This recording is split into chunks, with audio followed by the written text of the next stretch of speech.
Il y a quand même des gens qui disent comme quoi Lucy c'est le perso principal. Déjà non. Et surtout, quand on regarde le personnage de Lucy, littéralement, elle chiale pendant 95% du manga.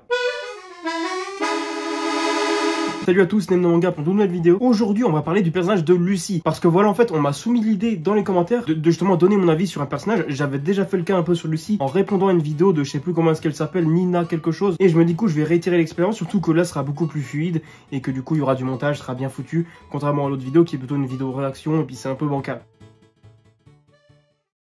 Donc mon avis sur Lucy, et n'oubliez pas bien sûr l'avis de l'élite, il est véridique et il est uniquement juste, hein, c'est-à-dire que toi tu n'es pas d'accord, dans ce cas tu as tort fils de pute.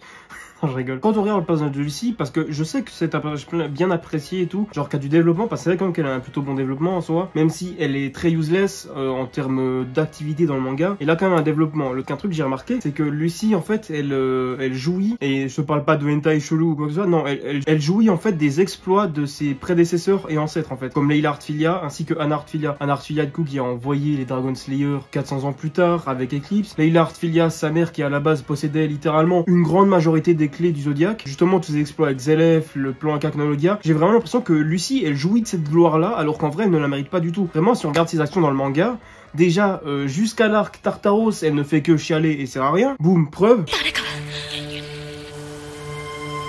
Ensuite une autre preuve. Ah mais non, Tumble, c'est quand même que Lucy elle a sauvé Fairy Tail de Tartaros. Eh bah putain, il était temps qu'elle serve à quelque chose, cette connasse, merde. Et je suis désolé, non, c'est pas elle la goat, hein, c'est pas elle la gosse, non. La goat c'est Aquarius les gars, c'est Aquarius qui s'est sacrifié, c'est pas Lucy. Ok, certes Lucy elle a perdu une amie en soi, mais la personne qui s'est sacrifiée à ce moment-là, c'est pas Lucy, c'est Aquarius. Parce que qu'est-ce qu'a fait Lucy à ce moment-là? Et là j'y allais. Bon c'est vrai que j'abuse un peu vu que là c'est plutôt un attachement personnel ou en tout cas sentimental de Lucy envers Aquarius. Mais ce que je veux dire c'est que vraiment pendant une bonne majorité du manga elle ne fait que chialer. Premier degré ou alors c'est vraiment juste une connasse en détresse. À la base je devais dire le mot princesse mais le mot connasse il est sorti tout seul, je suis désolé. Si on prend par ordre de présence les arc Eisenwald, nique ta mère. Arc Galuna, elle se bat contre Cherry, bref, nique ta mère, surtout que c'est un combat de merde. Arc Tour du Paradis, elle fait acte de présence, merci à toi d'avoir été là, Lucy. Ah, je l'ai pas dit, pendant Phantom Lord, elle ne s'est pas battue, hein, c'est-à-dire qu'elle est restée spectatrice ou alors elle dormait. Mais enfin bref, je pourrais continuer... Pendant l'arc Grimoire Art, c'est là que c'est l'apogée de la merde de Lucy. Et même pas en vrai, parce que même encore pendant l'arc Tournoi de la Magie, c'est... Laisse tomber. Premier degré, vraiment, Lucy, elle passe la moitié de l'arc Grimoire Art, Île de Tenro, à chialer. Et d'ailleurs, si vous intéresse mon avis sur l'arc Île de Tenro, parce qu'en ce moment, en fait, je fais une relecture du manga Fairy Tail, je vous invite volontiers à aller voir la vidéo que vous verrez en miniature quelque part, je sais pas. Mais quand je dis comme quoi elle passe vraiment la moitié de l'arc Île de Tenro à chialer, c'est véridique, les gars. Contre le sumo chelou des 7 frères du purgatoire, elle chiale. Surtout qu'en plus, comme d'hab, bien sûr, c'est Natsu qui vient la sauver vu qu'elle est pas capable de se défendre par elle-même. Contre Blue Note, elle demande à l'aide, elle chiale comme une grosse merde. Contre Hades, elle chiale. Et surtout, qu'est-ce que cette connasse fait contre Hades? Qu'est-ce qu'elle vient foutre devant le deuxième maître de Fairy Tail? Pourquoi Lucy? Pourquoi Wendy? Mais ça, de nouveau, j'en ai parlé dans ma précédente vidéo, donc allez la voir. On dirait que je suis en train de forcer, mais c'est parce qu'en fait, vu que je parle de l'arc Grimoire Arc, c'est compliqué de pas parler de la vidéo que j'ai fait précédemment, bref, t'as compris. Quand on prend l'arc Tournoi de la Magie, elle se fait défoncer à la gueule par Minerva, et elle se fait défoncer à la gueule par Flair. Bon, évidemment, normalement, contre Flair, elle aurait dû gagner, ça c'est sûr. Mais qui c'est qui chiale après avoir perdu? Et puis surtout, ce que je veux dire, c'est que déjà, elle manque énormément de détermination quand on voit ça, tu vois. Et c'est justement dans ce genre de moment-là où c'est genre Natsu, justement, qui doit aller réconforter Lucy, qu'on voit qui est le vrai personnage principal de cette œuvre.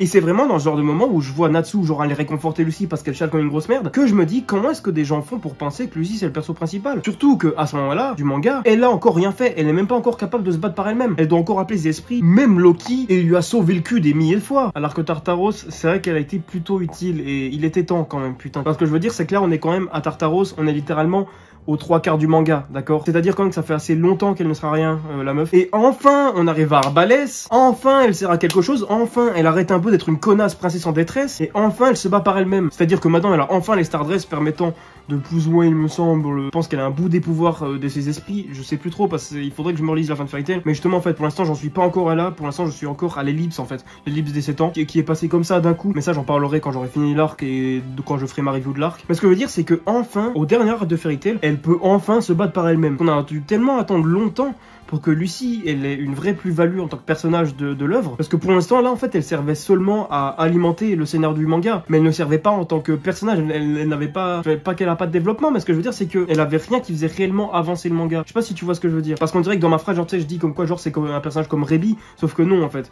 Parce qu'elle a quand même du background avec son père et tout, et quand même des scènes masterclass avec Lucy. Comme par exemple la scène du manga où Lucy, après l'ellipse des 7 ans, apprend que son père est mort. D'ailleurs, petite mention spéciale à la VF dont j'ai hâte de faire une vidéo parce que vraiment, cette vidéo sur la VF de Fairy Tail, les gars, ça va être du lourd, hein, premier degré. J'ai même réussi à dégoter un contact par rapport à la VF de Fairy Tail qui travaillait sur la VF de Fairy Tail. J'ai vraiment trop hâte de vous sortir ça parce que ça a l'air trop stylé. N'hésitez pas à vous abonner ainsi qu'à mettre un pouce bleu sur cette vidéo. Excusez-moi pour cette instant promo d'ailleurs, hein, mais si jamais abonnez-vous à mon TikTok en description. Et rejoignez aussi le Discord. Oh putain, je déprends dans la vie. Mais donc vraiment, quand on regarde le personnage de Lucy, en soi, tu vois, les scènes qui est là, elles sont plutôt marquantes par rapport à son background, son histoire. Mais en termes de ce qu'elle apporte à l'œuvre, elle apporte pas vraiment grand chose. Et c'est ce que je dis, tu vois, quand elle jouit un peu de la gloire de ses ancêtres, c'est-à-dire que ça n'a pas de sens qu'elle récolte cette gloire-là, tu vois. On pourrait croire que j'ai une haine envers le personnage de Lucy, ce qui est un peu le cas en vrai. Non, je rigole dans la buse. Il y a beaucoup de personnages comme ça qui sont en demi-teinte dans Fairy Tail, et surtout Lucy, vu qu'elle fait quand même partie des personnages extrêmement mis en avant, évidemment. Et viens pas me dire que c'est le perso principal. Avant tout ta gueule, je vais dire d'aller voir cette vidéo. Mais enfin bref, c'est vrai que Lucy en soi, c'est à la fois un très mauvais perso parce que avec tout ce que j'ai dit dans cette vidéo, d'ailleurs c'est vrai que j'en avais pas parlé de ce truc,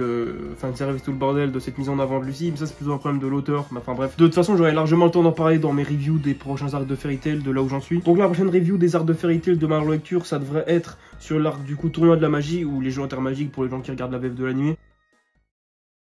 Bon, sur ce, jeune homme, n'hésite pas à t'abonner ainsi qu'à mettre un pouce bleu, me dire ce que t'as pensé de cette vidéo dans les commentaires, la partager, c'est super important, fils de pute, partage la vidéo, vraiment. Donne-moi d'ailleurs ton point de vue sur le personnage de Lucy, dis-le moi, sinon je te nique ta mère, je te retrouve, bref, je bégaye, nique ta mère, vas-y, bref, ciao.